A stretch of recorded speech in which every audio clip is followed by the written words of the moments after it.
À travers la mise en place du plan d'accélération de la transformation, le Gabon est engagé dans une stratégie de relance de son économie, perturbée depuis 2 ans par la Covid-19. Les autorités de Libreville misent actuellement sur des réformes structurelles visant à diversifier l'économie. Nous avons pris justement dans ce cadre-là des réformes pour faciliter la création des entreprises. Nous avons mis en place un guichet numérique de l'investissement qui permet la création d'entreprises, y compris en ligne, parfois en 2 jours. Nous avons mis en place au niveau du gouvernement des codes sectoriels, un peu partout, dans le secteur des mines, dans le secteur pétrolier, dans le secteur du tourisme.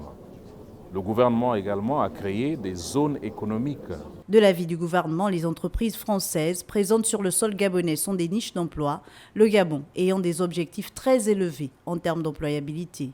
Nos efforts ont conduit à améliorer notre offre de formation, à réformer le code du travail, à réformer l'ONE qui devient le pôle national de promotion de l'emploi.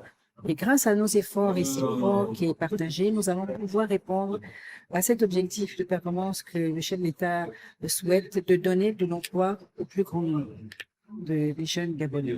Les investisseurs présents à cette rencontre ont salué le cadre attractif de l'environnement des affaires du Gabon. Vous avez déjà la stabilité du Gabon, vous avez déjà la diversité du Gabon, et vous avez la possibilité d'avoir, le Gabon est rentré maintenant dans une économie de transformation, donc vous avez la possibilité de transformer les ressources au Gabon, et le Gabon se donne les moyens en mettant en place des zones économiques spéciales, pas uniquement à Nkok, puisqu'ils ont prévu d'en développer plusieurs dans toutes les régions, et de se diversifier en transformant la matière. Le Gabon dispose de plusieurs opportunités d'affaires, notamment dans les secteurs de l'agriculture et de la transformation du bois, qui pourront, selon les experts, créer de la valeur et des emplois dans le pays.